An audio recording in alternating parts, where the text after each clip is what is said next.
বন্দী পুরুষোত্তম, প্রেমময়ী শ্রী শ্রী ঠাকুর অনুকূলচন্দ্র। এই চ্যানেলের মাধ্যমে প্রেমময়ী শ্রী শ্রী ঠাকুর অনুকূলচন্দ্রের অমূল্য গ্রন্থসমূহকে অডিও আকারে উপস্থাপন করা হচ্ছে।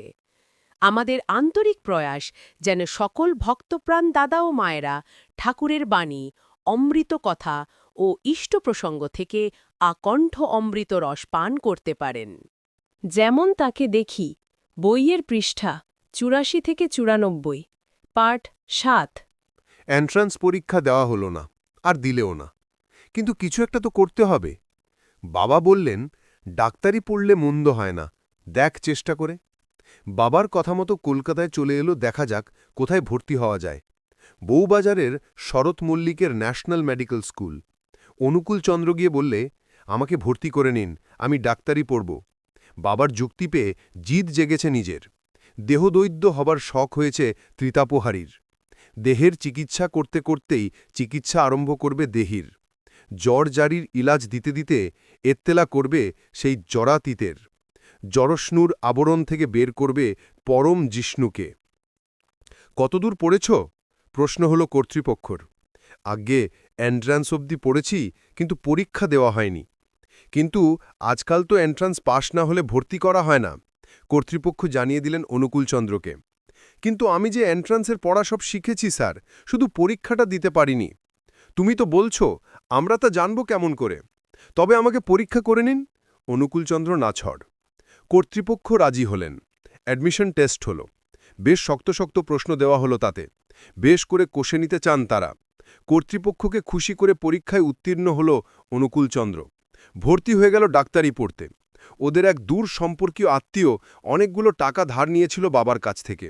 শিবচন্দ্র এবার বললেন, টাকাটা এবার কিছু কিছু করে সুদতে হয়, নইলে ছেলেকে পড়ানো হয় না। ঠিক হলো, ভদ্রলোক মাসে মাসে ১০ টাকা করে শোধ করবেন। টাকা ১০টা প্রতি মাসে কলকাতায় অনুকূলচন্দ্রকে দিয়ে দেবেন। আর কথা দিলেন, চেষ্টা করে অনুকূলচন্দ্রের জন্যে বিনে পয়সায় একটা থাকার জায়গাও ঠিক করে দেবেন। মাসিক ১০ টাকা সাহায্যে প্রতিশ্রুতি নিয়ে গ্রে স্ট্রিটের এক কয়লার গদিতে এসে উঠল অনুকূলচন্দ্র। কয়লাস্তূপের পাশেই বেচা কেনার একটা ছোট্ট সেরেস্তা ঘর। সেরেস্তা ঘরে ফরাসের একপাশে অনুকূলচন্দ্রের জন্য মাথা গুজবার একটু জায়গা। সারাদিন কয়লা ঢালা বাছা চলছে। ২৪ ঘণ্টা কয়লার গুঁড়ো উড়ছে। জামাকাপড় একদিনেই কালো হয়ে যায়। পয়সা কোথায় যে রোজ পরিষ্কার করবে? ওই ১০ টাকার মধ্যে খাওয়া পড়া সব। ওরই মধ্যে কাগজ কলম পেন্সিল। ধুতি পিরেনে সাবান লাগাও আর ধোপা বাড়ি দাও, যা করো ওরই মধ্যে। ফলে কোনোটিই হয় না। চিমটি কাটলে ময়লা উঠে আসে জামাকাপড় থেকে। নিজের ছিঁড়িও তথই বচ। পায়ের জুতোয় তালি পড়েছে গন্ডা কয়েক। তলা ক্ষয় হতে হতে শুকতলা ছিঁড়ল। আর কি বা হবে পদাবরণে? যত মুক্ত পদ হতে পারে ততই ভালো। যত উলঙ্গ হতে পারে আকাশের মতো। যত অন্তর্প্রবেশী হতে পারে অন্তরিক্ষের মতো। মাথাতেও একটু তেল জোটে না সব দিন। ক্লাসে মাস্টারমশাই একদিন ধমকে দিলেন অনুকূলকে, অত ময়লা পোশাক পরে আর ক্লাসে এসো না, এটা ডাক্তারি পড়ার জায়গা, জানো তো? লজ্জায় মাথা কাটা গেল অনুকূলচন্দ্রের। খুঁজে খুঁজে সস্তায় এক ঠিকে হোটেল বের করেছে। সস্তায় মাসিক খাওয়ার ব্যবস্থা হলো। কিন্তু সস্তার ৩ অবস্থা: আধপেটা ভাত আর ছোট্ট খুঁড়ির ১ খুঁড়ি ডাল। ডাল দেখলেই মনে আসে মা গঙ্গার কথা। তরকারির ব্যাপার নেই, কড়াইয়ে পড়ে থাকে তো ছেঁচে মুছে ঝেড়ে দিয়ে যায় একটু সস্তা দরের ঘ্যাট। বলে দেয় তরকারি আর নেই, ভাত যা দেওয়া হয়েছে ওই। গরম ভাত প্রায়ই মেলে না, কারণ ঠান্ডা থাকলে আর গরম দেয় না, বাসি থাকলে আর টাটকাটা পাতে পড়ে না। ভালো জিনিসগুলো হলো বেশি পয়সার খদ্দেরের জন্যে। একদিন ভাত খেতে বসে দেখে ভাতের উপর খানিকটা শিকনি। সেবেলা আর ভাত খাওয়া হলো না, কারণ ভাত আর পাল্টে দেবে না। নিঃশব্দে উঠে গেল অনুকূলচন্দ্র। বদনে একটুকু বেদনার চিহ্ন নেই। মনের কোণে কোথাও ক্ষোভ নেই। কোনো অবস্থাতেই কাতর নয়, সর্ব অবস্থার উপরে উঠে আছে অনুকূলচন্দ্র। অবস্থাতীত হয়েছে তাই অবস্থান্তরে তরবেতর নেই মনে। তারতম্য গিয়ে প্রতিষ্ঠিত হয়েছে সাম্য। বিচি বিক্ষুব্ধতা নেই, আছে অচ্ছিন্ন চেতনার বিনিশ্চলতা। উল্কাপাতহীন নক্ষত্রের শালক মৌনতা। মহাব্যমের সনাতন অস্খলতা। পাছে মা জানতে পেয়ে মনে কষ্ট পান, তাই বাড়িতে লিখে জানায় না কিছু, শুধু খবর দেয় ভালোই আছি। এদিকে গ্রে স্ট্রিট থেকে বউবাজারে রোজ পড়তে যেতে হয় হেঁটে। স্কুলে ডিসেকশনের ব্যবস্থা নেই। ডিসেকশনের দিন যেতে হয় মুরারি পুকুরে। তামাম কলকাতায় যেখানেই যাও পদব্রজে। কোথায় বউবাজার আর কোথায় গ্রে স্ট্রিট। তারপরে রাত্রে ওয়ার্ড ডিউটি। খাওয়া জুটুক আর না জুটুক, কাজ চালিয়ে যাচ্ছে নিয়মিত। কোনো দিন এলিয়ে পড়ে শরীর, পা যেন আর চলতে চায় না, মাথা ঝিমঝিম করে দুর্বলতায়। মনকে জিজ্ঞাসা করে, ও কি কষ্ট হচ্ছে নাকি? সহ্য বাড়াও, কষ্ট কম হবে। অবস্থাকে ভয় করো না, অবস্থাকে আয়ত্ত করো। বাধাকে বিঘ্ন বলে মনে করো না, বাধাই তো গতির পরিমাপ। আপদকে বিপদ বলে মেনে নিও না, আপদই সম্পদের বাচক। আপই হোক আর সম্পই হোক, আসল ওই পদ। শ্রীপদে অস্খলিত থাকলেই সহজ হবে তোমার শ্রেয়সিদ্ধি। অবস্থায় পড়ে দুস্থ হইও না, আত্মস্থ থাকো, সুস্থ হতে পারবে। যিনি চিরকালের স্থিত থাকো সেই সচ্চিদানন্দ চেতনায়। তাই বুঝি আরও সঙ্গীন হয়ে উঠল অবস্থা। আত্মনিরীক্ষার বুঝি আর শেষ হয়নি। আচার দিয়ে প্রতিষ্ঠা পড়তে হবে আচরণীয়কে। লোকায়ত্ত হয়েছে, লোক সমস্যাকে ভেঙে দিতে হবে লৌকিক কৌশলে। কিন্তু ওর আর কিছু নয়, কুশল বুদ্ধি হল ওর কৌশল। লোক কল্যাণের সহজ টানে শিথিল করে দেয় সমস্যার গ্রন্থি। টাকা দেওয়া বন্ধ করে দিলেন ভদ্রলোক, হোটেলে খাওয়া বন্ধ হয়ে গেল অনুকূলচন্দ্রের। একদিন মোটে 6 আনা পয়সা রয়েছে হাতে। থাকবার জন্য তো পেয়েছে কয়লার গদি, খাওয়া দাওয়ার কি হবে এখন? কেন, একবেলা মুড়ি আর একবেলা কলের জল। উপস্থিত সমাধান একটা করে নিল মনে মনে। আসুক দেখি কত জোরে আসবে ঝড়। ঝড়ের বেগ পরীক্ষা করবে মাঠে দাঁড়িয়ে। ঠিক এমনি সময় এক সহপাঠী বন্ধু এসে বললে, অনুকূল, ভারী বিপদে পড়েছি ভাই, মান থাকে না, অন্তত 8 ঘণ্টা পয়সাও যদি থাকে তো দাও। 8 আনা তো হবে না ভাই, 6 আনা আছে। অম্লান বদনে বের করে দিল তবিল ঝেড়ে শেষ 6 আনা পয়সা। প্রার্থীকে ফেরাতে পারে না কোনোদিন, বিমুখ করতে পারে না কাউকে। যতক্ষণ কানাকড়িটি আছে ততক্ষণ দেবে। নেই বলতে পারে না, দেব না বলতে পারে না। নিজের না থাকলে ভিক্ষার্থী হবে সাহায্যার্থীর জন্যে। নিতে পারে না, শুধু দিতে জানে। হাত পাততে পারে না, উপর হয়ে যায় আপনার থেকেই। ও শুধু দান করবার জন্য এসেছে। তিলটি চাইলে তালটি দেবে, সামান্যটি চাইলে অসামান্যটিও দেবে। শূন্য হয়ে চাইলেই হলো, পূর্ণ করে দেওয়ার জন্য পরিপূর্ণ হয়ে আছে নিজে। নাও বস্তার মুখ খোলো, আমি ঢেলে দিতে থাকি অফুরন্ত ধারে।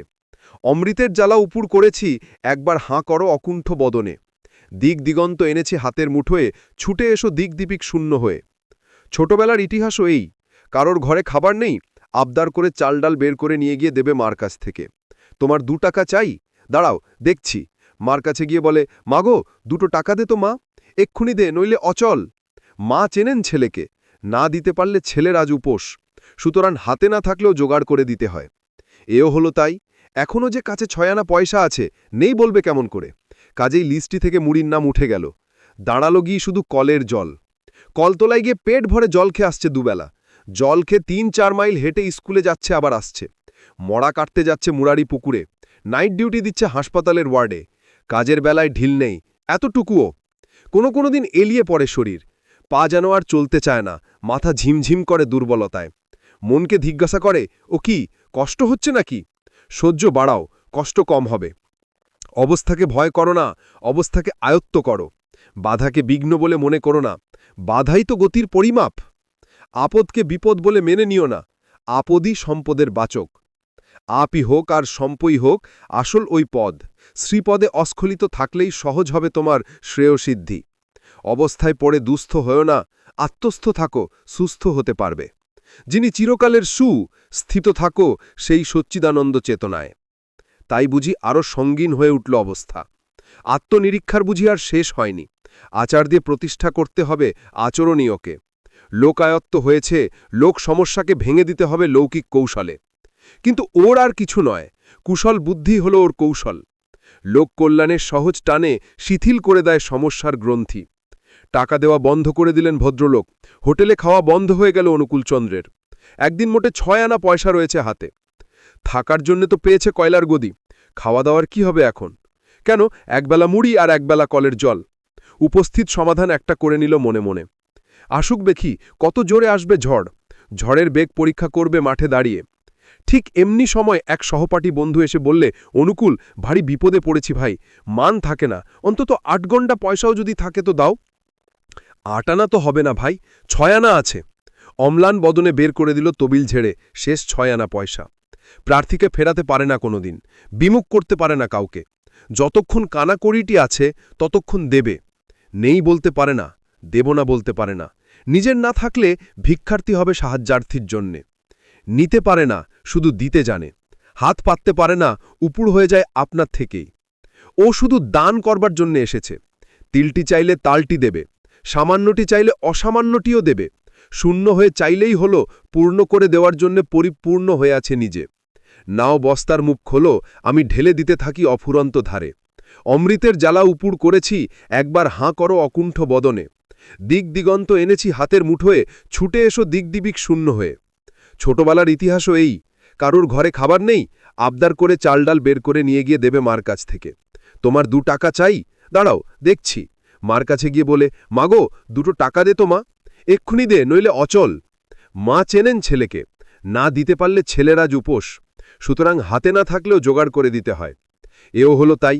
এখনও যে কাছে 6 আনা পয়সা আছে, নেই বলবে কেমন করে। কাজেই লিস্টটি থেকে মুড়ির নাম উঠে গেল, দাঁড়ালো গিয়ে শুধু কলের জল। কলতলায় গিয়ে পেট ভরে জল খেয়ে আসছে দুবেলা। জল খেয়ে 3-4 মাইল হেঁটে স্কুলে যাচ্ছে, আবার আসছে। মরা কাটতে যাচ্ছে মুরারি পুকুরে। নাইট ডিউটি দিচ্ছে হাসপাতালের ওয়ার্ডে। কাজের বেলায় ঢিল নেই, এতটুকুও। কোনো দিন এলিয়ে পড়ে শরীর।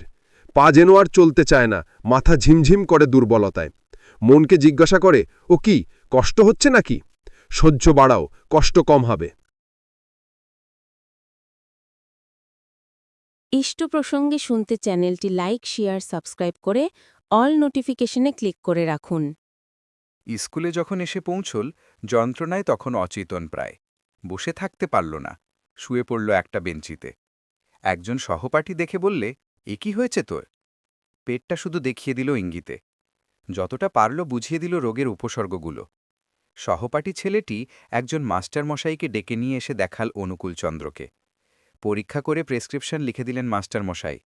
মল্লিকবাবুর স্কুল খুব বড় স্কুল নয়, বেশি ওষুধ থাকে না তার আউটডোরে। প্রেসক্রিপশন ফিরিয়ে দিলে আউটডোরের কম্পাউন্ডার বললে, সব ওষুধ এখানে হবে না, বাজারের দোকান থেকে কিনে নিতে হবে। বাজারের ফার্মেসিওয়ালা দেখে বললে, 12 আনার কমে দিতে পারবে না সে ওষুধ। 12 আনা? ওরে বাপ! অনুকূলচন্দ্র শুনে বললে, তবে ভাই, আমার ওষুধ খাওয়া হলো না। 12 আনা তো দূরের কথা, একটা আধলা পয়সাও নেই আমার ট্যাঁকে। তবে কি হবে? বিনে ওষুধে পড়ে রইল অনুকূলচন্দ্র। শেষে 4th ইয়ারের একটা ছেলে দেখে বললে, দাঁড়াও, পয়সা লাগবে না তোমার, আমি ওষুধ এনে দিচ্ছি তোমাকে। খানিকটা সোডি বাই কার্ব এনে দিলে সে। বললে, এই ডোজ ভাগ করে দিলাম, খানিক্ষণ অন্তর অন্তর জলের সঙ্গে খেতে থাকো। তারই কয়েক মাত্রা খেয়ে অনেকটা সুস্থ হল অনুকূলচন্দ্র। নিজের কষ্টের কথা তবু কাউকে বলবে না। আত্মীয় কুটুম্ব অনেকেই আছে কলকাতায়, কিন্তু প্রার্থী হতে পারল না কারো কাছে গিয়ে। কেমন করে বলবে, খেতে পাইনে, তোমাদের বাড়িতে 2টো ভাত খাবো? ওদিকে বাড়িতেও কিছু লিখতে পারল না। নিজের কষ্টের কথা জানিয়ে মা বাবাকে অস্থির করে তুলবে সে কথা চিন্তারও বাইরে। ঠিক করল, কাউকে কিচ্ছু বলবে না, অভিভূত হবে না, অভিনন্দন জানাবে না কখনো অভিভাবককে। পথ নেই, তবে পথ কেটে বার করতে হবে। প্রজ্ঞার পেলা দিয়ে বলিষ্ঠ করতে হবে প্রতিজ্ঞাকে। সিদ্ধান্ত করল, সেবা দিতে হবে অভাবে পড়লেই। সেবা স্বভাবের দাওয়াই পড়লেই পালিয়ে যাবে তখন অভাবব্যাধি। লোকে যে বলে, অভাবে স্বভাব নষ্ট। বিচার করে দেখলে না, তা হতে যাবে কেন? স্বভাব নষ্টেই অভাব। স্বভাব থেকে সেবার ভাব নষ্ট হলেই অভাব। কৌশল থেকে কুশল গেলেই পথ আমার কুশল, একেবারে কুশকণ্টকে আকীর্ণ। ইংরেজি বচনে আছে, ম্যান প্রপোজেস, গড ডিপোজেস। ভাবলে ঠিকই তো। মানুষ প্রপোজ করলেই ভগবান ডিপোজ করেন, প্রার্থনা করলেই পূরণ করেন, চাইলেই মিলিয়ে দেন। আগে মেল বাঁধতে হবে তার কর্মকৌশলের সঙ্গে, বিজ্ঞ হতে হবে তার বিধি ব্যবস্থায়। পথ। তিনি হলেন শ্রীনিবাস। যেখানে সেবা, সেখানেই তার বাস। সেবাবুদ্ধি হল পথ। গ্রে স্ট্রিট শোভাবাজনের মোড়ে ডাক্তার হেমন্ত চাটুর্যের হোমিওপ্যাথি ডিসপেন্সারি ছিল একখানা। হেমন্তবাবু খুব ভালোবাসতেন অনুকূলচন্দ্রকে। বললেন, বাপু, এক কাজ করো, তোমাকে কিছু হোমিওপ্যাথি ওষুধ আর একখানা বই দিই। বই পড়ে শিখে নিয়ে আশেপাশে কিছু ওষুধ দিতে থাকো, তাতে তোমার 2-4 পয়সা হবে বলে মনে হয়। পয়সার কথা নয়, অন্য কথা ভেবে প্রচুর উৎসাহ পেল অনুকূলচন্দ্র। একটা নতুন জিনিস শেখা যাবে, আর ওই যে কয়লার ডিপোর কুলিরা, ওদের বদ হাল দেখে বড় কষ্ট হয় মনে। ওদের একটু উপকার করতে পারলেই যেন আরাম পাওয়া যায়। মানুষের কি করে দুঃখভেদ করা যায়, এই চিন্তাই চিন্তা। নিজের কষ্ট ভাববে কি? নিজের কোনো কষ্ট নেই। বিশ্ববেদনা ছাড়া নিজের কোনো বেদনা নেই। নিজের ছিলই বাকি, আছেই বাকি। যে নির্গুণ, যে নিরুপাধি, তার আত্মবোধ কোথায়, আত্মপর কোথায়? তার সবই আত্ম, পর কেউ নেই। দয়া বলে তো কিছু করে না। দয়া করবে কাকে? নিজেকে কখনো নিজে দয়া করা যায়? না করলে নয়, তাই করে। মহেশ ভট্টাচার্যের একখানা পারিবারিক চিকিৎসা আর 1 বাক্স ওষুধ দিয়েছিলেন তখন হেমন্তবাবু। এখন তাই নিয়ে লেগে গেল সেবা ঈশনার স্বভাব বুদ্ধিতে। অ্যালোপ্যাথি পড়তে পড়তে অবসর সময়ে হোমিওপ্যাথি করে। বই পড়ে আর ওষুধ দেয়। শেষে বই না পড়েও দিতে পারে। রোগী দেখলেই ওষুধের কথা মনে আসে। ওষুধের স্মৃতি রোগীর আঠারে এসে সামনে দাঁড়ায়। এক একটা রুগী এক একটা ওষুধ। এটা কে রে? আগে গসা, আমাদের ডিপোর গণেশ লস্কর। গসা ফসা নয়, এর নাম ইউপেটোরিয়াম। হ্যাঁ, কখন জ্বর আসে? সকালে? আগে হ্যাঁ। আর ভীষণ ব্যথা, মনে হয় হাড়গুলো পর্যন্ত। আর বলতে হবে না। ঠিক আছে, রোগী দর্শনেই ওষুধ নির্বাচন হয়ে গিয়েছে। 200 শক্তির 2 ডোজেই রোগ আরাম। রোগীর অধিকাংশই হল কয়লার ডিপোর গরিব কুলিরা। কয়লার ডিপোর পাশেই মিছরির কারখানা। মিছরির কারখানার মজুররাও এসে জুটল অনুকূল চন্দ্রের কাছে। শুধু কি ওষুধ পায়? পেয়েছে নির্বিশেষ ভালোবাসা, পেয়েছে সেবা, পেয়েছে আত্মীয়তা। ওষুধ তো দেয়ই, মাঝে মাঝে কিছু পয়সা জমিয়ে টুকিটাকি জামাটা কাপড়া কিনে দেয় ওদের ছেলে মেয়েদের জন্যে। ওষুধের জন্যে পয়সা নেবে না, তবু ওরা জোর করে কিছু দেবেই। দাদা ঠাকুর, এই পয়সা কটা নাও। অনুকূলচন্দ্র নিতে চায় না। পয়সা নিলে তোমাদের চলবে কিসে? কিন্তু ওরাও ছাড়বে না, বলবে, ও ওষুধ যে রেখেছ আমাদের জন্যে, ফুরিয়ে গেলে পাবে কোত্থেকে? তুমি কিনবে কেমন করে? পয়সা পাবে কোথায়? ওরা জেনেছে এ ওদেরই জিনিস। ওদের জিনিসকে ওরা বাড়িয়ে তুলতে চায়। ওষুধপত্র ওদের, দাদা ঠাকুরও ওদের। অনুকূলচন্দ্র যখন ছুটিতে বাড়ি যায়, তখন দল ধরে ওরা আসে স্টেশন তুলে দিতে। বলে, কবে ফিরবে জানিও। ফেরবার দিনও দল বেঁধে স্টেশনে হাজির। কবে দাদা ঠাকুরের ছুটি ফুরোবে তার দিন গুনতো ওরা। অনুকূলচন্দ্রকে না হলে যেন ওদের চলে না। জীবনের যেন একটা মূল্যবান অংশ। ওই পরস্বার্থী, আত্মভোলা যুবকটি, ওই সর্বশুভঙ্কর দাদা ঠাকুরটি, ওই প্রেমপ্রীতির খনি, নয়নমণি মনের মানুষটি। সকলেই নিজের, পর কেউ নয়। তবু মায়ের জন্যে মনটা কেমন করে। মাকে বেশিদিন না দেখলে অস্থির হয়ে ওঠে। কিন্তু বাড়িতে গেলেই পাড়ার লোকে বলতো, ওমা, বেথা হয়েছে, এখন বেশিদিন বাড়িতে থাকতে দিও না ছেলেকে, পড়া হবে না, মাথা নষ্ট হয়ে যাবে। মাও ঠেলতেন, যা, কলকাতায় যা, পড়াশোনার ক্ষতি হবে যে এখানে। 2 দিন বাড়িতে খেয়ে একটু মুখ বদলাবে, তাও আর হয়ে ওঠে না। ছুটি না ফুরোতেই ফিরে আসতে হয় কলকাতায়। ডাক্তারি বইয়ের দাম অনেক বেশি, বই লাগেও অনেক। বাড়িতে কখনো কখনো বইয়ের টাকার জন্য লিখতে হতো। মাকে লিখত, মা, এই বই কখানা নেহাতই না হলে নয়, আন্দাজ এত টাকা লাগবে, দেখো যতটা জোগাড় করতে পারো। মা চিঠি পড়ে শোনাতেন পাড়ার লোকদের, অনুকূলের চিঠি এসছে, এই দেখো, আবার নাকি বই কিনতে হবে, এতগুলো টাকা লাগবে। পাড়ার লোকেরা শুনে বলতো, সে কি মা, এই কখানা বইয়ের দাম এত টাকা? তা কি কখনো হয়? অত বড় একখানা রামায়ণ পাওয়া যায় 2.5 টাকা হলে, আর এর এক একটার দামই 12-14 টাকা। আমাদের তো মা মনে পায় না। যাই হোক, বুঝে কাজ করো, বিদেশে ছেলের হাতে বেশি টাকা দিয়ে ওর মাথা খেও না। মা বুঝলেন কথাটা ঠিক। এমনভাবে টাকা পাঠাতেন যাতে একখানা বইও কেনা হতো না। এখান সেখান থেকে চেয়ে চিনতে নিয়ে বই পড়তে হতো অনুকূলচন্দ্রকে। পড়া তবু ভালোই করে, শিক্ষা তবু অপূর্ণ থাকে না। চিকিৎসাবিদ্যায় বিশেষ বিউৎপত্তি দেখা যায় অনুকূলচন্দ্রের ভিতর। ছাত্র শিক্ষক সবারই ভালোবাসা পায় অনুকূলচন্দ্র। শুধু ভালো ছাত্র হিসেবে নয়, ভালো মানুষ হিসেবেও, সকল ভালোর আবাস হিসেবে। অনুকূলচন্দ্রের আবাল্য বন্ধু অনন্তনাথ। অনুকূলচন্দ্রের অভাবের কথা শুনে অস্থির হয়ে উঠল অনন্তনাথ। এ সময় ওকে যদি একটু সাহায্য করতে না পারি, তবে আর এ জীবনের মূল্য রইল কোথায়? যার এত ভালোবাসা পেয়েছি, তাকে একটু ভালোবাসতে পারব না?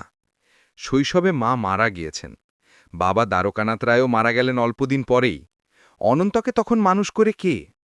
দ্বারকানাথের খ্যাতি হল হিমায়তপুরের নবকৃষ্ণ চৌধুরীরা।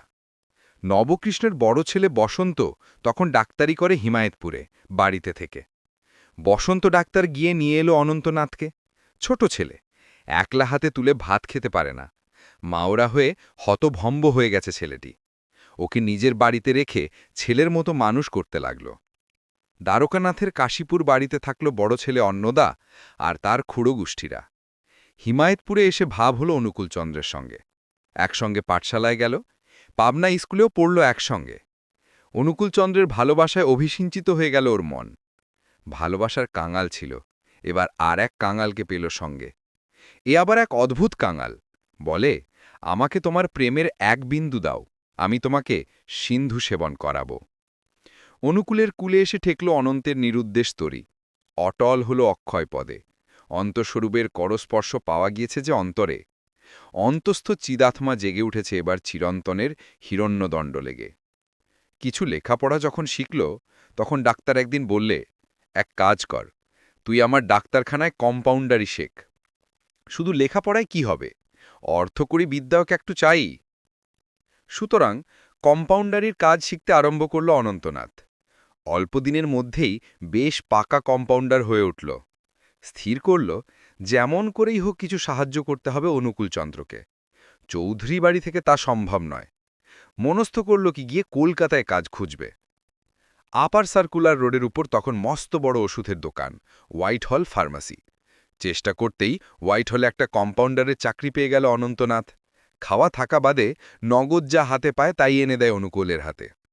অনন্তের দান নিতে আপত্তি নেই অনুকূলচন্দ্রের। ও তো দান নয়, ও নিবেদন, নৈবেদ্য, ভালোবাসার ভোগ। কোনো রকমে পড়া চলতে লাগল অনুকূলচন্দ্রের। অনুকূলচন্দ্র যখন ডাক্তারি পড়ে, তখন পঞ্চম জর্জ এসেছিলেন কলকাতায়। দিল্লিতে করোনেশন হচ্ছে। সম্রাটকে অভিনন্দন জানাবার জন্য সারা ভারত উৎসব মুখর। গমগম করছে কলকাতা শহর, ঝলমল করছে পথপ্রান্তর। সম্রাটের শোভাযাত্রা যাবে রাস্তা দিয়ে। আগের থেকেই রাস্তার দুপাশ দিয়ে লোকের কাঁতার। অনুকূলচন্দ্র ভাবলে, সম্রাট দেখে আসি, রাজ চক্রবর্তী দেখে আসি রাস্তায় দাঁড়িয়ে। যে রঞ্জন করে সেই তো রাজা, আর কি না, দীপ্ত হয়ে উদ্দীপ্ত করে তোলে আর সবাইকে। লোকরঞ্জক তমদ্রোহী সেই লোকপালিত হল রাষ্ট্রের রক্ষক, জাতির নায়ক। এ রাজাও কি তাই? কল্পনার আলেখ্যর সঙ্গে মিলিয়ে নেওয়ার জন্যে ব্যস্ত হয়ে উঠল মন। রাস্তায় এসে দাঁড়িয়েছে সকাল সকাল, টা করছে রোদ। এখন থেকেই লোকে লোকারণ্য। সেপাই এসে ব্যাটন চালিয়ে লোক সরিয়ে দিয়ে যাচ্ছে। ওয়েলারে চড়ে গোড়া সার্জেন্ট খবরদারি করে বেড়াচ্ছে। বউবাজার কলেজ স্ট্রিটের মোড়ে ভিড়ের ভেতর ঠেলে ঠুলে এসে দাঁড়িয়েছে। ভাবলে, এখান থেকে যদি দেখা যায়। এমন সময় কোত্থেকে এক সেপাই এসে ব্যাটনগি মারল এক গুঁতো। হোটো হিয়াসে, হাট যাও। কোতকা খেয়ে হেলে পড়ল পিছনে। শুধু ভিড়ের চাপে পড়ে গেল না, কিন্তু সেপাইজি এমন ব্যবহার করল কেন? ও তো বেজায়গায় দাঁড়ায়নি, হোটে যাবে কোথায়? তবে কোথায় যে দোষ হলো, কি যে করবে কিছুই বুঝতে পারল না। রাজা দেখতে এসেছে, না দেখে ফিরবে কেমন করে? সংকল্পের বিকল্প ঘটাবে কেমন করে? অচ্যুত স্বভাব হয়ে বিচ্যুত ভাব হবে কেমন করে? ব্যাটন খেয়েও এক ঠাঁয় দাঁড়িয়ে রইল অনুকূলচন্দ্র। সেপাইটা তখনও সেখানেই লোক গুতোচ্ছে। এমন সময় টহলদারি এক গোড়া সার্জেন্ট এসে সেপাইটার হাঁটুর উপর মারল এক লাথি। বুট গুদ্ধ লাথি মেরে ইংরেজিতে কি বলে যেন ধমকালো। বোধহয় ডিউটিতে কোনো দোষ হয়েছে ওর। লাথি খেয়ে উপুড় হয়ে পড়ে গেল সেপাইটি। আহা হা, এমন করে মারল ওকে! এই রোদ্দুরে লাথি মেরে গড়িয়া দিল লোকটাকে। একটা অস্ফুট আর্তরব বেরিয়ে এলো অনুকূলচন্দ্রের মুখ দিয়ে। যে মেরেছে তাকেই বা মার খেটে দেখবে কেমন করে? হিংসা করেছে বলে প্রতিহিংসা করতে হবে নাকি? অন্যায়কে ধ্বংস করতে গিয়ে অন্যায়কে শীষ করবে নাকি? সংযম এনে দাও, সংহার নয়কো, শোধনী মোক্ষ, শাসন নয়, নিঃশেষণ নয়, নিয়ন্ত্রণ চাই। ও যে পূর্ণ করতে এসেছে, ধ্বংস করতে তো আসেনি। করুণায় কোমল হয়ে গেল হৃদয়। আকস্মাৎ বিরাট লোকসমুদ্র চঞ্চন্যে উঠল, উৎকণ্ঠায় হয়ে উঠল অদম্য আগ্রহে। কি হয়েছে? ওই যে রাজশকট দেখা যাচ্ছে, রাজা আসছেন, সম্রাট পঞ্চম জর্জ আসছেন স্বয়ং। সিংহবিক্রম ব্রিটিশ লায়নকে দেখা যাবে এবার। দেখা যাবে কিনা তার ঠিক কি? এই বিরাট জনসমুদ্রের কত লোক দেখবে, কত লোক দেখতে পাবে না। কিন্তু অনুকূলচন্দ্রের দেখাই চাই। দেখবে বলেই যে ও এসেছে, না দেখলে ভাব খেলাপ হয়ে গেল। রাজশকট এসে পড়ল সামনে। মোড়ের কাছটায় এসেই রাজার গাড়ি থেমে গেল। অনুকূলচন্দ্র যেখানটায় দাঁড়িয়েছিল ঠিক সেই জায়গাটায়। সেখানে কেন থামল তা কে জানে? অনুকূলচন্দ্র দেখে নিল পঞ্চম জর্জকে। নিচের ডেসক্রিপশনে ঠাকুরের প্রতিটি গ্রন্থের ছোট ছোট অডিও ভিডিও ধারাবাহিকভাবে সংযোজিত হয়েছে ও নিয়মিত প্রকাশিত হচ্ছে। ভিডিওগুলিতে ক্লিক করে ঠাকুরের অমৃত রস শ্রবণ করতে পারেন। তাই চ্যানেলটি সাবস্ক্রাইব করুন, বেল আইকনে ক্লিক করে অল নোটিফিকেশন অন করুন। শেয়ার করে অন্য সকলকেও ঠাকুরের অমৃতবাণী শ্রবণের সুযোগ দিন। জয় গুরু।